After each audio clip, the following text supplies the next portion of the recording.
आणलेले आहेत. आपल्याला आठवत असेल मागच्या वर्षी 15 जानेवारीच्या तारखेला एक पत्रकार परिषद घेतली होती आणि त्या पत्रकार परिषदेच्या मी जनतेसमोर आणलं होतं की मुंबई महानगरपालिकेत घटनाबाह्य मुख्यमंत्री आणि त्यांची राजवट साधारणपणे 6,500 कोटीची एक लूट करत आहे, घोटाळा करत आहे. अनेक विषय उपस्थित केले होते. कॉन्क्रिटायझेशनच्या वरनं रस्ते कसे कॉन्क्रिटीकरण होणार, किती होणार, कसं होणार. आणि त्यावेळी देखील मी विनंती केली होती प्रधानमंत्री महोदयांना की लगेचच 18 जानेवारीला त्यांचा जो कार्यक्रम होता तो कार्यक्रम न घेता ह्या घोटाळ्याची चौकशी. पण आपण पाहिलं सगळ्यांनी की 18 प्रधानमंत्री महोदयांना या घटनाबाह्य मुख्यमंत्र्यांनी बोलवलं, कार्यक्रम घेतला, त्यांच्या हस्ते जे भूमिपूजन झालं तेव्हा देखील मुख्यमंत्र्यांनी सांगितलं होतं की 2 वर्षात मुंबईचे प्रत्येक रस्ता आम्ही करून दाखवू. काल चर्चा सुरू झाली कारण खड्डे दिसत आहेत नुसतं मुंबईच्या रस्त्यांवर नाही तर मुंबई असेल, पुणे असेल, ठाणे असेल, नाशिक असेल, नागपूर असेल आणि नॅशनल हायवेजवर. पण आज एक महत्त्वाची बातमी आलेली आहे. ही आजच्या इंडियन एक्सप्रेसमध्ये आली आणि त्यांनी RTI टाकली होती की 10 जून 2024पर्यंत मागच्या वर्षीचे 6,500 कोटी आणि ह्या वर्षीचे 6,500 कोटी ह्या दोन्ही घोटाळ्यातून किती रस्ते नक्की मुंबईत झालेले आहेत, किती टक्के काम झालेलं आहे. आणि धक्कादायक गोष्ट जनतेला असेल पण मला हे आधीपासून माहिती होतं की काम हे होणं शक्य नव्हतं आणि म्हणून मागच्या वर्षी देखील मी ॲडव्हान्स मोबिलायझेशनच्या विरोधात बोललो होतो, कार्टेलायझेशनच्या विरोधात बोललो होतो, ह्यांचे आवडते कॉन्ट्रॅक्टर्स ह्यांच्या विरोधात बोललो होतो. आणि धक्का ह्या गोष्टीचा लागतो सगळ्यांना की ह्या 2 वर्षात फक्त 9% काम मुंबईत कॉन्क्रिटीकरणचं झालेलं आहे. सांगण्याचा हेतू हा आहे की अशी अनेक कामं भाजप असेल, मिंदे सरकार असेल, भूमिपूजनं असतील, उद्घाटनं असतील, प्रधानमंत्रींना बोलवून सतत करत असतात. पण खरोखर त्या कामांना पुढे काही अर्थ असतो का?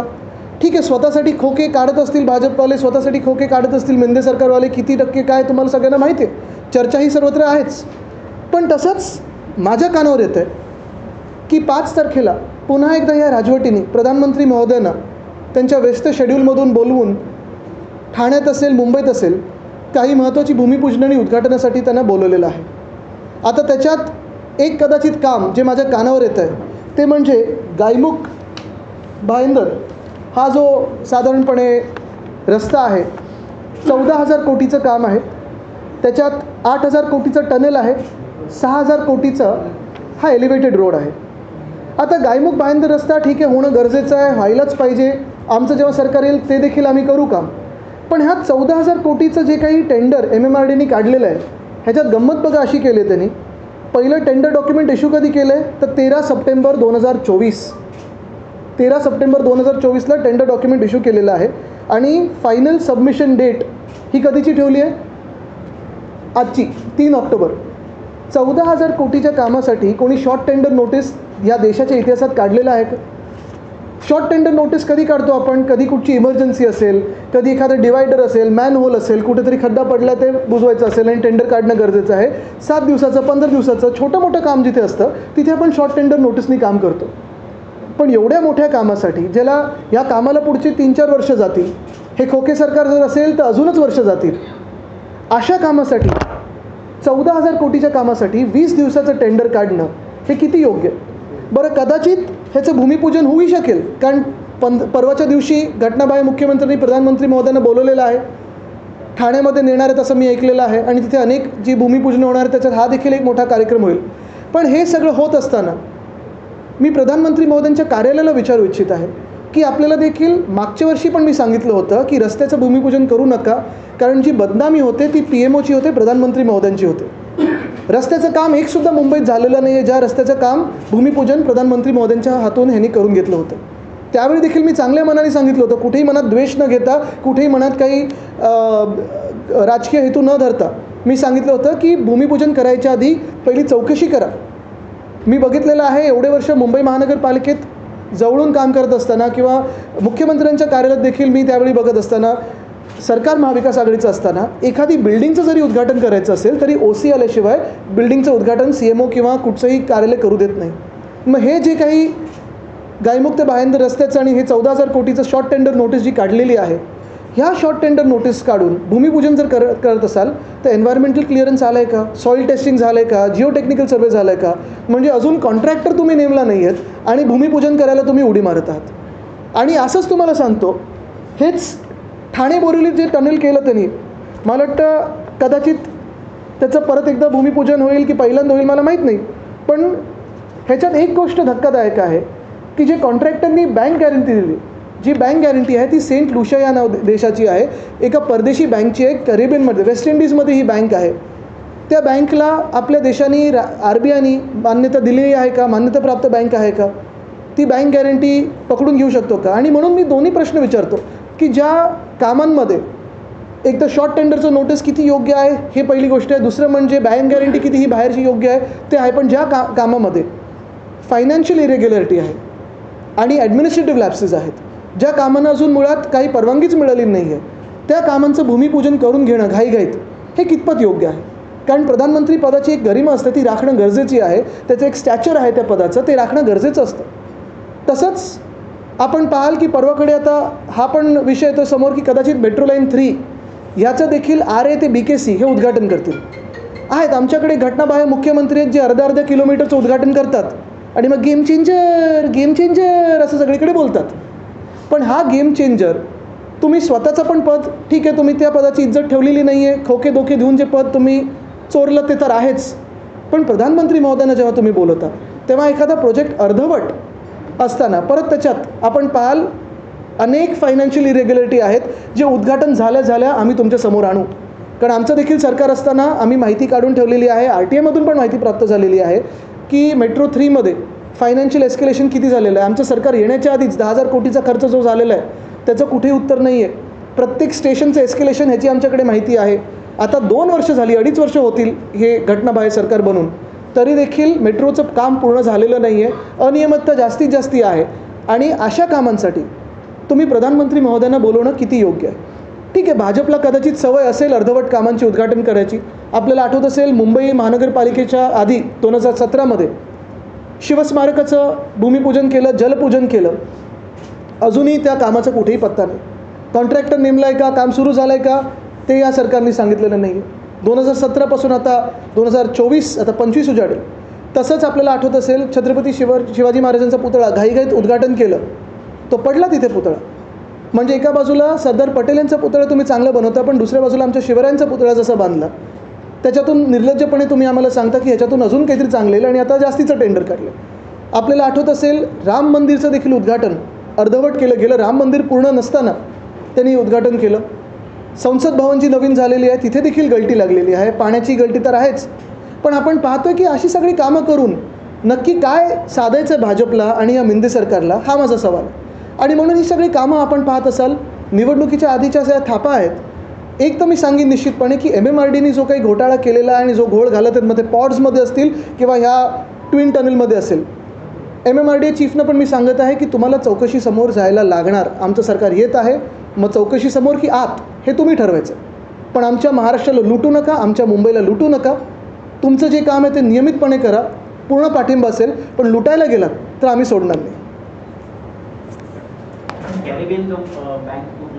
मला वाटतं वायरमध्ये आलेलं आहे हे, तुम्ही बघा कुठचं कॅरिबियनची बँक आहे ती, द वायरमध्ये आलं, कुठची बँक होती. पण मला ह्याच्यात जायचं नाही. मला महत्त्वाचा विषय एवढाच आहे की प्रधानमंत्री कार्यालयाला माहिती आहे ना हे सगळं जे अनियमित आहेत तेवढं. कारण कुठेही नेताना, प्रधानमंत्री महोदयांना नेताना हे सगळं विचार करणं गरजेचं असतं. अर्धवट काम झालेलं आहे का, कामाच्या सगळ्या परवानग्या मिळालेल्या आहेत का, DPR पूर्ण झालेल्या आहेत का, फायनान्शियल ज्या काही गोष्टी असतात, अटी असतात त्या पूर्ण झाल्या आहेत का, हे PMOने सगळं अभ्यास करायचा असतो. आणि म्हणून मी तेच सांगतो आहे की काम कोण करतं आहे, कसं करतं याच्यावर मला जायचं नाही आहे. पण प्रधानमंत्री महोदयांना जेव्हा तुम्ही बोलवता, कारण विषय खूप आहेत देशभरात, जगभरात, त्यांना UK आणि ते युक्रेन आणि रशियाचा वॉर थांबवायचं वगैरे सगळं एवढं बिझी शेड्यूल असताना तुम्ही मुंबईत कुठे खेचता. हे मी नाही, हे RTIमध्ये BMCने उत्तर दिलेलं आहे. आणि हे मी मागच्या वेळी पण सांगितलं होतं. आपल्याला आठवत असेल तत्कालीन म्युन्सिपल कमिशनरनी उत्तर देताना सांगितलं होतं की आम्ही कंट्रोल रूम स्थापित करू, CCTV दाखवू, प्रेसला प्रत्येक महिन्यात किती टक्के काम झालं हे दाखवू, आधुनिक काय काय लावणार होते त्याच्यावर. प्रेस नोटमध्ये असं सांगते मुंबई महापालिका की 15 ते 20% काम झालेलं आहे ईस्ट आणि तरी देखील 2 वर्षात सगळे रस्ते काँक्रिटीकरण जे करणार होते ते 15 ते 20%वर अडकले. आणि ह्याच्यात आपल्याला दिसेल ह्या RTIमध्ये की बाकीच्या 3 कंपन्यांनी 4 की 5%च काम केलेलं आहे. मग त्यांच्यावर काय पेनल्टी लागलेली आहे? पेनल्टी वसूल केली का तुम्ही? दक्षिण मुंबईत 0%. 0% काम आहे. तिथे मी ऐकलं स्प्लिटिंगसाठी पण चालले होते कॉन्ट्रॅक्ट. पण मुख्य गोष्ट हीच आहे, परत एकदा मी सांगेन, मेट्रो 3चं उद्घाटन असेल किंवा गायमुख भायंदरचा रस्ता असेल किंवा हे ठाणे बोरिवली टर्नल असेल, तुम्ही प्रधानमंत्री महोदयांना आणण्याआधी ज्या काही गोष्टी पूर्ण करायच्या असतात, अटी शर्ती पूर्ण करायच्या असतात, त्या करणार आहात का? कारण कदाचित तुम्हाला त्या पदाची गरिमा राखायची नसेल, पण आम्हाला राखायची. ते पद महत्त्वाचं आहे. मुद्दा असं आहे की आता विधानसभा येणार आहे, मोदींना पण याच निमित्तानं जर मुंबईत यायचं असेल, आणा ना, प्रचारासाठी आणा, रोड शोसाठी आणा, प्रचारासाठी आणा. माझं मत एवढंच आहे की जे काम अजून तिथे व्हायला तयार नसेल, परवानग्या बाकी असतील, त्या कामाचं भूमिपूजन नक्की करणार तरी काय. आणि तसंच काम आपल्याला आठवत असेल, शिवस्मारकाचं जलपूजन केलेलं त्यावेळी, सगळ्या नद्यांमधून पाणी आणलेलं काय आणि काय काय केलेलं. पुढे काय झालं?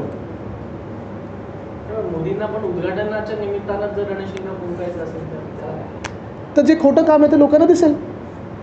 हिंदी में आप पीएमओ से अपील की है आपने कि जो आजादी काम है तुम्ही काय त्या संदर्भात पंतप्रधानांना काही पत्र किंवा BMC तर्फे आपल्या माध्यमातूनच आपण पोचू शकाल. माझा आवाज वर्णीकर तेवढे पोचू शकतात तिथपर्यंत. आपने पीएमओ से कहा है कि आधी अधूरी काम जो है उसका इनोवेशन ना करे क्योंकि उसमें कई अनियमितता भी है और इससे पीएमओ का और प्रधानमंत्री का ही नाम खराब होता है. इसके पहले भी उदाहरण आपने दिए. बिल्कुल. पिछले साल 15 जनवरी को मैंने एक प्रेस कॉन्फ्रेंस ली थी और इसी प्रेस कॉन्फ्रेंस के माध्यम से मैंने PMO को अपील किया था, PM साहब को अपील किया था कि जो रास्तों के भूमि पूजन ये घटना बाह्य जो सरकार है वो करना चाहती है वो ना करे, क्योंकि जो भी उन्होंने कहा था, जो मिंदे जी ने कहा था, वो पूरा नहीं कर सकते. पिछले साल 6,000 करोड़ का टेंडर, इस साल 6,000 करोड़ का टेंडर, और सिर्फ 9% काम हुआ है पूरे पैकेज में. तो ये बदनामी किसकी हुई? प्रधानमंत्री महोदय की हुई. और वैसे ही अभी जो शायद परसों ये करने जा रहे हैं, मेट्रो 3 का उद्घाटन हो, अनावरण हो, या फिर जो आधा काम रह गया, अधूरा काम है, या फिर ठाणे बोरिवली का टनल का हो, या फिर गायमुख भायंदर का हो, तीनों कामों में फाइनेंशियल इरेगुलरिटी है, परमिशंस पूरी नहीं हुई है, ना एनवायरमेंट क्लियरेंस है, ना फॉरेस्ट क्लियरेंस है, ना CRZ क्लियरेंस है. तो फिर भूमि पूजन किस बात की कर रहे हो? और आधे अधूरे काम करने की या उसके उद्घाटन करने की, अनावरण करने की आदत तो भाजपा को है, क्योंकि राम मंदिर हो या फिर संसद भवन हो या फिर हमारे यहाँ शिव स्मारक हो या छत्रपति शिवाजी महाराज का पुतला हो, सारे जो काम थे अधूरे थे, लेकिन चुनाव के लिए उन्होंने उसका अनावरण किया था. और ऐसे ही प्रथा ना पड़े, इसलिए मैं पूछ रहा हूँ. मला वाटतं हा सगळ्यात महत्त्वाचं आहे, कारण हे पदाच्या गरिमेचं आहे. तुमच्या वरळी विधानसभा संदर्भात पूर्णतः सदावर्ते वरळी विधानसभेतून उभे राहणार अशी बातमी मिळते. इच्छुक आहेत ते. मी आधीच सांगितलं, ज्यांना ज्यांना उभं राहायचं त्यांना राहू दे. जी कर्नाटक के हेल्थ मिनिस्टर उन्होंने कहा है कि सावरकर रोमांस भी खाते थे और उसका खुलेआम प्रचार भी करते थे. तो लगातार कांग्रेस के नेताओं और मंत्रियों की तरफ से इस तरह के मुझे लगता है ये बातें अभी करने फिजूल की बातें हैं. सारे जो महापुरुष थे उन्होंने जो अपना काम किया है वो करके दिखाया है. अब वो हमारे और देख रहे होंगे ऊपर से कि हम क्या कर रहे हैं इस देश के लिए, हम कौन सी राह अपना रहे हैं. और मुझे लगता है कि भूतकाल में रहने से अच्छा है भविष्य को देखें और वर्तमान को देखें, वो कैसे हम ठीक कर सकते हैं उस पर बात किए तो अच्छा है. हात वरती करून काही कोणी ऐकणार नाही, तुम्हाला आवाज.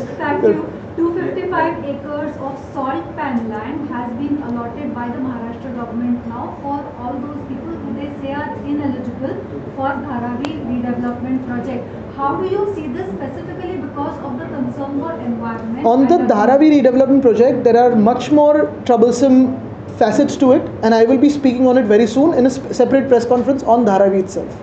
या संदर्भात प्रश्न होता की एकीकडं म्हणजे कारशेडसाठी जमीन जी आहे ती मी धारावीबद्दल अजून काही धक्कादायक गोष्टी आहेत जनतेसाठी, मुंबईची लूट जशी होते ते दाखवण्यासाठी, पण त्याच्यावर एक वेगळी पत्रकार परिषद घेणार आहे. आज मी ही घेत आहे कारण आपल्याला ही जी RTI आलेली ती फार महत्त्वाची आहे. आणि दुसरी गोष्ट म्हणजे ह्याच माध्यमातून हे ॲडव्हान्स मोबिलायझेशन देतात.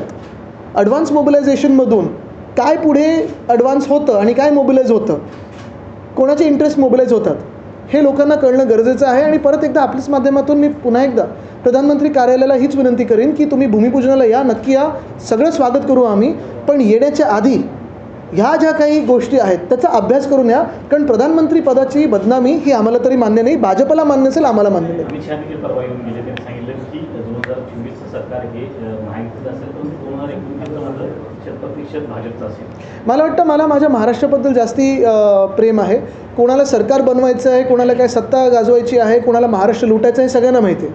मला महाराष्ट्राच्या स्वाभिमानासाठी लढायचं आहे. आणि हेच मी सांगतो आहे की हे जे 2-3 टेंडर्स आहेत, एवढ्या घाईघाईत का देण्याची गरज आहे? कोणाला तुम्ही टेंडर देताय, कोणाला तुम्ही फेवर करताय? आदित्य जी, ये जो प्रोजेक्ट है जिसमें आप कह रहे हैं कि एडमिनिस्ट्रेटिव लैप्सेस और इरेगुलरिटीज है, तो क्या ये सारी बातें, आप भी सरकार में रहे, सरकार में जो अधिकारी हैं वो किस प्रकार अप्रूवल दे रहे हैं, या उनसे बात नहीं, मुझे लगता है दबाव है या कॉन्ट्रैक्टर से प्यार है कि पैसों से प्यार है, मुझे पता नहीं. लेकिन ये 2-4 जो बातें हैं, जैसे मैंने कहा ठाणे बोरीवली टनल में बैंक गारंटी जो आई है वो कोई यूरो एग्जिम बैंक से ही है. सेंट लूसिया में ये बैंक है. ये MMRDA को पता है क्या? MMRDA के जो अध्यक्ष हैं उनको पता है क्या? जो UD मिनिस्ट्री है, नगर विकास मिनिस्ट्री है, जो CM के पास है, उनको पता है क्या? क्योंकि हम तो इसके इन्वेस्टिगेशन करने वाले. फिर दूसरा जो है, जैसे मैंने कहा गायमुख भाईंदर प्रोजेक्ट, 8,000 करोड़ का टेंडर है, 6,000 करोड़ उसमें 8,000 करोड़ का टनल है, 6,000 करोड़ का रास्ता है. लेकिन 20 दिन का टेंडर कोई निकालता है इतने बड़े प्रोजेक्ट के लिए? कैसे काम हो सकते हैं? और एडवांस मोबिलाइजेशन तो दे भी दिया होगा शायद. तो यही बात मैं कहना चाहता हूँ कि ये सारे जो है ये घोटाले हैं. ये जो बातें हो रही है महाराष्ट्र में, सिर्फ महाराष्ट्र को लूटने के लिए हो रही है, और उसका हम विरोध करेंगे. सिर्फ विरोध नहीं, जैसे ही चुनाव होते हैं और हमारी सरकार बन जाती है तो इसका पूरा इन्वेस्टिगेशन भी करेंगे. और जो भी अफसर इसमें हो या पॉलिटिशियन हो उसको जेल जाना पडेगा. निवडणूक आता अवघ्या काही दिवसांवर येऊन ठेपलेली आहे. नक्की लागणार का? मोबिलायझेशन तुम्ही म्हणताय, इलेक्शनसाठी पैसा जमा केला जातो असं माईक असे वळू. आरबीडी जी, सावरकर जी का जब भी विषय आता है तब आप कहते हैं कि सावरकर जी का जो विज्ञानवादी भूमिका थी उस पर बीजेपी को आप सवाल पूछते हैं, लेकिन जब भी कांग्रेस का कोई नेता इस तरह से बयान देते हैं, मुझे लगता है बिल्कुल नहीं, भाजपा हमें कोई हिंदुत्व का सर्टिफिकेट देने वाली पार्टी नहीं है. पहले वो ये जवाब दे कि जिस बांग्लादेश में हिंदुओं पे अत्याचार हो रहा है उसी बांग्लादेश के साथ हम क्रिकेट कैसे खेलती है, और फिर बाकी का वो सवाल पूछे.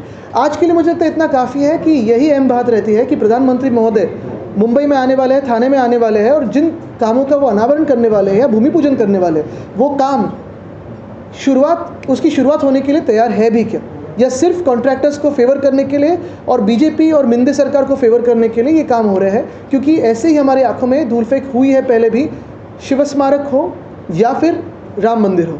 धन्यवाद.